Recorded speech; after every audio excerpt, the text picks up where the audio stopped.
بسم اللہ الرحمن الرحیم۔ سورۃ النحل 14واں پارہ، آیت نمبر 32، 33 اور 34 کا ترجمہ یہ ہے: الذین تتوفاہم الملائکہ،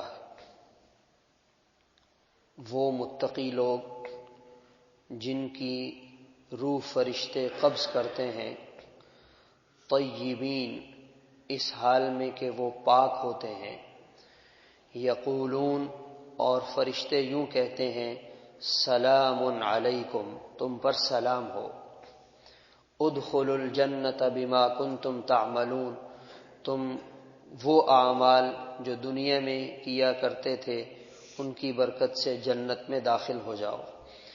هل ينظرون الا ان تأتيهم الملائکہ، یہ انکار کرنے والے انتظار نہیں کرتے سوائے اس بات کے کہ ان کے پاس فرشتے چلے آئیں، او یأتی امر ربک، یا آپ کے رب کا کوئی فیصلہ آ جائے۔ کذالک فعل الذین من قبلہم، اسی طرح ان سے پہلے کافروں نے بھی اپنی بدعملیوں پر اصرار کیا۔ وما ظلمہم اللہ، اللہ تعالیٰ نے سزا دے کر ان پر ظلم نہیں کیا، ولکن کانوا انفسہم یظلمون، مگر برے اعمال کی وجہ سے وہ خود اپنی جانوں پہ ظلم کیا کرتے تھے۔ فاصابہم سیئات ما عملوا، ان کے برے اعمال کا وبال انہیں آ پہنچا۔ وحاق بہم ما کانوا بہ یستہزئون، اور وہ عذاب جس کا وہ مذاق اڑایا کرتے تھے اس نے آ کر انہیں گھیر لیا۔ یہ 3 آیات ہمارے سامنے آئیں۔ اس میں اللہ تعالیٰ نے پہلی آیت میں متقی، پرہیزگار اور نیک بندوں کی روح قبض کرنے کی حالت کا تذکرہ فرمایا۔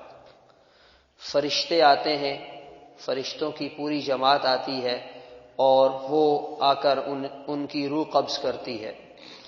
روایات میں اس کی تفصیل ہمیں یوں ملتی ہے کہ ان کے پاس جنت کی ایک خاص قسم کی خوشبو ہوتی ہے، وہ آتے ہی اس نیک آدمی کو سنگھاتے ہیں، جیسے وہ خوشبو اسے آتی ہے، محسوس کرتا ہے، تو روح اس جسم سے جدا ہونے کے لیے بے قرار ہونا شروع ہو جاتی ہے اور ان فرشتوں کی طرف، اور وہ جو کفن جنت کا ساتھ لائے ہوتے ہیں اس کی طرف بڑھنا شروع ہو جاتی ہے، اور انتہائی آسانی کے ساتھ، بہت سہولت اور نرمی کے ساتھ اس ایمان والے نیک انسان کی روح کو قبض کر لیتے ہیں۔ دنیا میں اس کی مثال ہم یوں سمجھ سکتے ہیں جیسے آپریشن کرنے سے پہلے ڈاکٹر مریض کو خاص قسم کا انجیکشن لگاتے ہیں، اس کے بعد اسے اس آپریشن کی تکلیف کا احساس نہیں ہوتا اور آسانی کے ساتھ اس کا وہ پورا آپریشن ہو جاتا ہے۔ اس سے زیادہ آسانی کے ساتھ یہ وہ فرشتے جنت کی خوشبو سنگھاتے ہیں اور اس نیک آدمی کی روح کو قبض کر لیتے ہیں۔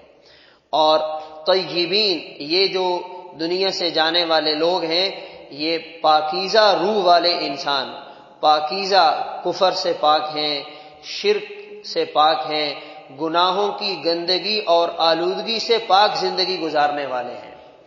ایک تو جسم کی پاکی اور صفائی ہے جو ظاہراً ہمیں نظر آتی ہے، ایک روح کی پاکیزگی اور صفائی ہے۔ وہ کیا ہے؟ انسان گناہوں کو چھوڑ دے، گناہوں سے توبہ تائب ہو جائے، اپنی گزشتہ زندگی کے غلط کاموں سے لا تعلق ہو جائے، یہ ہے روح کی پاکیزگی۔ اور جب انسان کے اندر کی روح پاک ہوتی ہے، پھر اس کو اللہ تعالیٰ دنیا اور دنیا سے جاتے وقت جو مناظر دکھاتے ہیں وہ بہت ہی شاندار اور خوبصورت ہوتے ہیں۔ آج ہمارا مسئلہ یہ ہے کہ ہماری ساری محنت اور ہماری ساری بھاگ دوڑ وہ جسم کے لیے ہو رہی ہے، روح کو ہم نے نظر انداز کر دیا ہے۔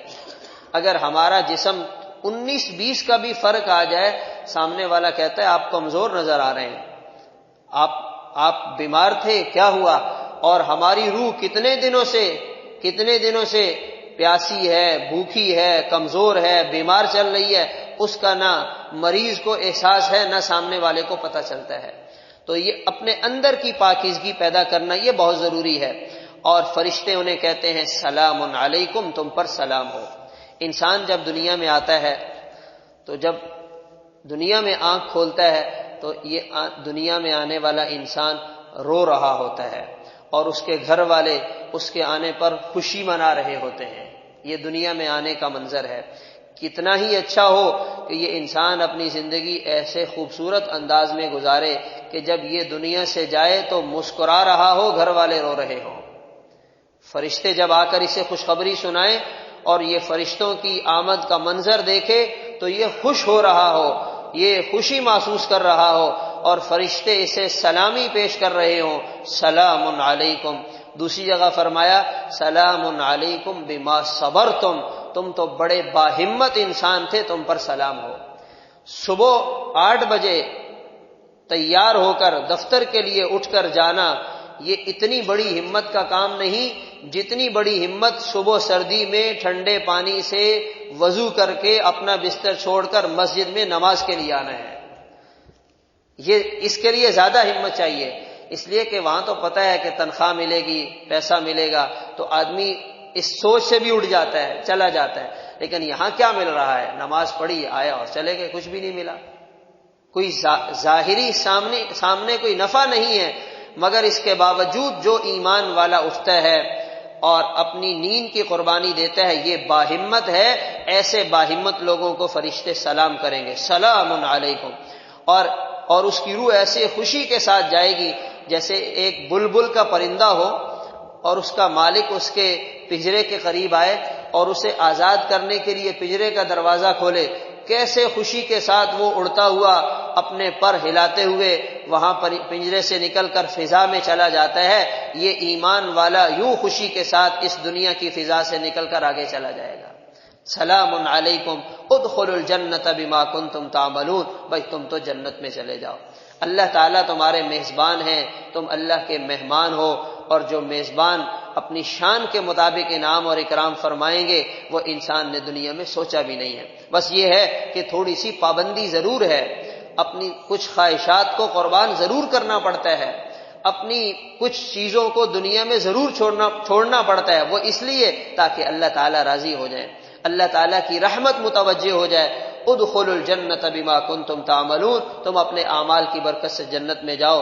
پھر فرمایا یہ جو ہمارے ساتھ دشمنی کرنے والے، ہمارے حکموں کو ٹھکرانے والے، ہماری بات کا انکار کرنے والے کس انتظار میں بیٹھے ہیں؟ فرشتے آ جائیں، اللہ تعالیٰ خود آ جائیں، اللہ کا کوئی عذاب آ جائے تو انہیں یاد رکھنا چاہیے ہم بڑے قادر بادشاہ ہیں، ہم نے بڑے بڑے لوگوں کے ساتھ یہ کیا ہے اور تمہارے ساتھ بھی کر سکتے ہیں۔